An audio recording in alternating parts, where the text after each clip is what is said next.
Our AI Grok is modeled after The Hitchhiker's Guide to the Galaxy, which is one of my favorite books, it's a book on philosophy disguised as a book on humor. I would say that forms the basis of my philosophy, which is that we don't know the meaning of life, but the more we can expand the scope and scale of consciousness, digital and biological, the more we're able to understand what questions to ask about the answer that is the universe. So I have a philosophy of curiosity. When I was a teenager, I had like an existential crisis to try to figure out what's the meaning of life.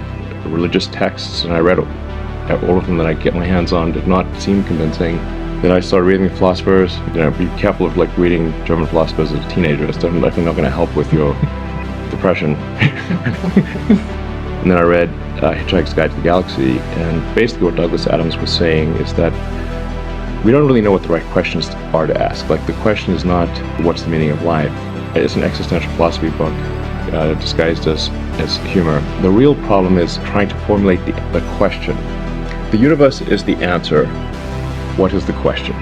The more we can expand the scope and scale of consciousness, the better we can understand what questions to ask about the answer that is the universe. We become a multi-planet species, ultimately a multicellular species. We have a chance of figuring out what the hell's going on.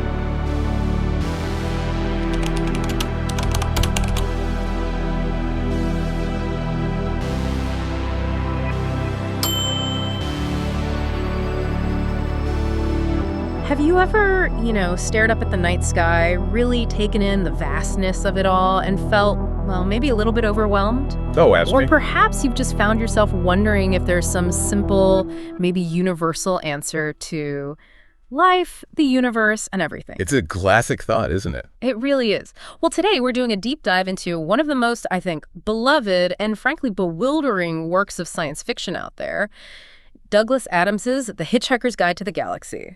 Such a great one. And it's a classic for a reason. Mm-hmm. It started as this wonderfully silly idea Adams had, apparently while lying in a field in Innsbruck, just looking at the stars. Wow, really? Yeah, and it somehow evolved into this absolute comedic masterpiece. But what we're going to explore today is how this book, underneath all the laughs, actually offers some really profound practical insights. Okay. Insights into navigating our own, often pretty absurd modern lives. It kind of teaches us how to question what we think we know, how to find joy even when things feel chaotic. And ultimately, you could almost say it's a shortcut to building a smarter, maybe happier life, one surprising fact at a time. Okay, I like the sound of that. So let's unpack our first big idea then. The quest for meaning and the power of asking the right question. Right. Now, when anyone thinks of Hitchhiker's Guide, their mind almost immediately jumps to it, doesn't it? The famous answer to the ultimate question of life, the universe, and everything. That's 32. Exactly, the number 42. It's iconic. It's this perfectly absurd punchline. But what's truly brilliant about Adams' this whole concept here is that the core problem, well, it wasn't the answer itself. No, not at all. It was that absolutely no one knew what the actual question was supposed to be. Yeah, and what's truly fascinating there, I think, is Adams's sheer genius in that narrative twist. The story eventually reveals that Earth itself wasn't just some ordinary planet. Right. It was this colossal, incredibly advanced supercomputer. And it was meticulously designed over millions of years just to calculate and figure out the ultimate question. The question to the answer 42. Exactly. But then, in typical Adams fashion, what happens? It gets completely obliterated by the Vogons. Just minutes before completing its monumental calculation. Oh, the timing. It's excruciating. It is. And this whole scenario, it isn't just a funny plot device. It powerfully highlights that figuring out the right question is often way more elusive and maybe even more important than just finding an answer. That's such a powerful idea, especially now, because, in our world today, answers are literally everywhere, right? Just a few taps away on your phone. Mm-hmm. Instantaneous. You want to know something? Google it. We're practically drowning in information and answers. But Are we actually asking the right question? That's the core of it. This deep dive really forces us to think about the true value in posing those fundamental, those really incisive questions. Yeah. It's not just about passively consuming data. It's about actively defining what we even need to be looking for. Precisely. And this isn't about suggesting, that you need to find some universal one-size-fits-all answer to the big ones like what is happiness or what defines success. Instead, Adams is sort of slyly prompting you to shift your focus inward, to ask, what is truly meaningful for me? What questions actually drive my purpose? So it becomes personal. Very personal. It moves us from just receiving information, from getting these prepackaged answers, to actively constructing our own understanding. It means, like, owning the inquiry itself rather than just waiting for someone else's solution. I find that incredibly liberating. It really does shift us from just passively consuming those ready-made answers society often hands us to becoming active explorers of our own lives. It's like being given a map, but realizing you actually get to draw the destination yourself. You decide where X marks the spot. It absolutely is like that. Yeah. And this process, it empowers you to define your own purpose, your own values. It kind of frees you from that endless, and let's be honest, often frustrating search for some external universal meaning that might not even exist or might not fit you. Right, chasing someone else's idea of meaning. Exactly. By encouraging that personal reflection, that discovery, it makes your life feel more tailored, more authentic, and I think ultimately far more fulfilling. It's about building a more centered life from the inside out, simply by starting with the right questions for you. Okay. Speaking of external forces and unexpected disruptions, that brings us very neatly to our second key idea, challenging authority and the importance of embracing critical thinking. Ah, yes, the Vogons. The Vogons, one of the most unforgettable and frankly unpleasant parts of the book.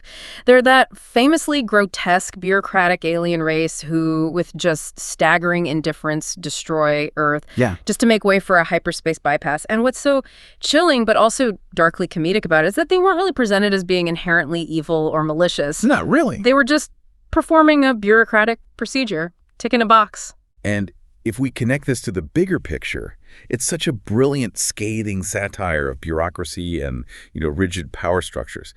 Adams, whether he meant to or not, draws this really chilling parallel to concepts like Hannah Arendt's The Banality of Evil. Explain that a little. Well, it's this idea that horrific acts, truly terrible things, can be committed not necessarily by evil masterminds or monsters, but by seemingly ordinary people just following rules. Just doing their job. Just doing their job.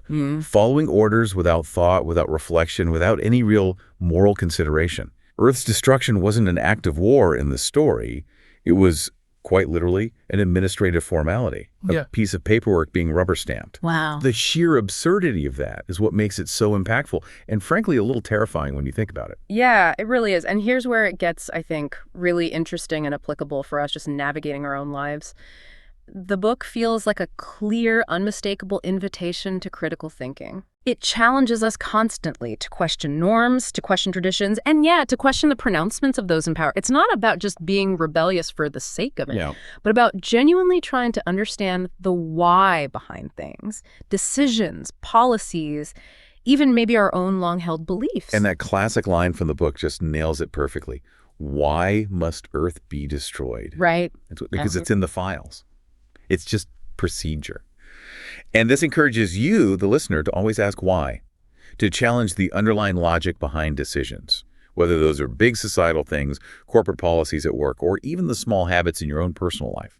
It teaches you not to just take things at face value, but to dig a bit deeper. Scrutinize the source, question the reasoning. Does it make sense? Or is the answer just, well... Because it's in the file. Exactly. Because we've always done it this way. This skill is absolutely vital for navigating the complex information environments we live in now. It helps you build a more discerning, thoughtful life. And this, ultimately, it cultivates an independent mind, doesn't it? It stops you from just blindly accepting rules or, prevailing narratives simply because they've been repeated a lot or because that's just how things are done. Yeah, it breaks that inertia. You become an active participant in your own understanding rather than just a passive recipient. That feels like a really powerful tool for self-determination. Absolutely. It really empowers you to make informed decisions and carve out your own path, rather than just being dictated to by external systems that can sometimes be deeply absurd. Yeah. It helps you cut through all the noise, look beyond the surface, really scrutinize information and viewpoints to figure out what genuinely resonates with you.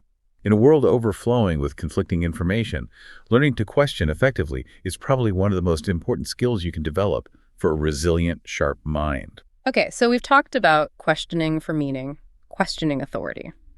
That brings us to our third and maybe the most comforting idea from the book. Finding joy in the absurd and cherishing the small things, especially human connection. Yes. This feels central to the book's heart, I think. It really does.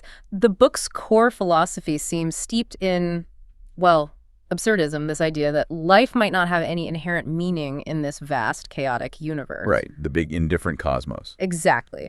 And then there's existentialism, which kind of follows on from that, suggesting that it's precisely because there's no inherent meaning that we're actually free to create our own. We get to make it up as we go along. Pretty much. And Adams illustrates this so masterfully by introducing things like the total perspective vortex. Remember that? Oh yeah, terrifying device. Terrifying. A machine that can literally destroy your mind just by showing you your own utter insignificance in the grand scheme of the entire universe. And then, in stark contrast to that overwhelming cosmic dread, you have characters like Arthur Dent. Our bewildered hero. Right. Despite being flung across the galaxy, losing his home planet, witnessing constant cosmic chaos, Arthur is always, hilariously, searching for simple comforts. Like a good cup of tea. Like a good cup of tea. It's his Yeah. anchor. And then you've got Marvin, the paranoid android.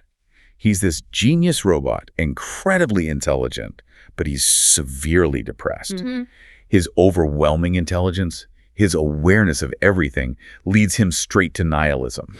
It highlights this irony that knowing too much, maybe without a framework for meaning or connection, can be an incredible burden. That's a great point. So it feels like in this universe where literally anything can happen, I mean, you can be thrown into an impossible probability drive at any second. Total chaos, yeah. The only real anchors, the things that keep you grounded, are those simple pleasures and crucially human relationships, or, alien relationships in this case. Right, connection. The friendship between Arthur and Ford Prefect, despite all their differences, despite the constant madness around them, it's this continuous reassuring bedrock. It's a reminder that even when everything else is completely upside down, those core connections can provide some stability. And this leads us straight to that iconic phrase, right? Don't panic. Yeah. Displayed in large, friendly letters on the cover of the guide itself. The ultimate advice. It is. It's the core philosophy for navigating this absurd reality. Yeah. But it's not just a cute catchphrase. It's actually a fundamental principle. Maintain composure in the face of the unknown, the overwhelming. And the towel. We have to mention the towel. Oh, absolutely, the towel. Arthur always has his. And the guide calls it the most massively useful thing an interstellar hitchhiker can have. Why is it so important? Well, it represents not just practical usefulness, warmth, drying off, etc., but deep psychological security, readiness. It's a tangible comfort in an utterly unpredictable world. It makes you think, what's your metaphorical towel? Is it like a 5-minute mindfulness practice before a stressful meeting? Just knowing you have a trusted friend you can call anytime?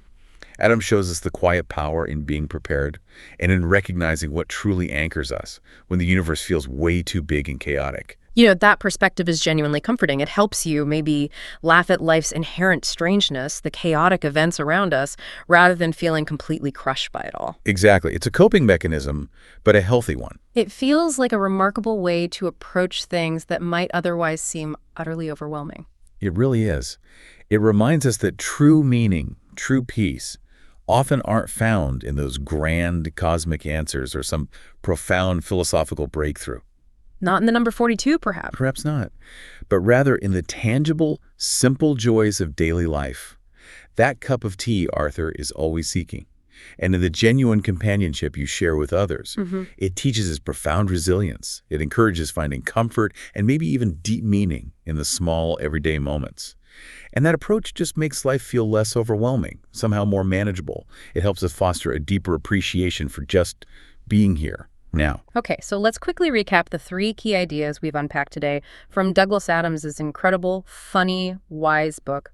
First, there was the crucial importance of asking the right questions for ourselves, not just passively seeking answers. Right, owning the inquiry. Second, the undeniable power of critical thinking, using it to challenge authority, question assumptions, helping us sort of discern truth from just procedure. Asking why.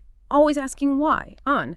And finally, the profound joy and actually the peace that can be found in cherishing small things and simple comforts and genuine human connection, even or maybe especially when life feels inherently absurd.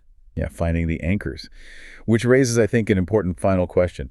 Why does a comedic sci-fi novel about, let's face it, intergalactic bureaucracy and depressed robots still feel so incredibly relevant today? Good question. Douglas Adams's The Hitchhiker's Guide to the Galaxy. It really isn't just a beloved story. It's actually a surprising, witty, and deeply insightful survival guide for our own modern, often quite absurd world. You can almost see it as a blueprint for navigating life with maybe a bit more grace, certainly a lot more humor, and perhaps a renewed sense of personal purpose. So what does this all mean for you listening right now as you move through your day? Well, maybe it means you can take that advice. Don't panic. Good advice. Keep your metaphorical towel handy, whatever that is for you. Always try to ask the right questions, the ones that matter to you. And maybe, just maybe, go find your own perfect, ridiculously comforting cup of tea.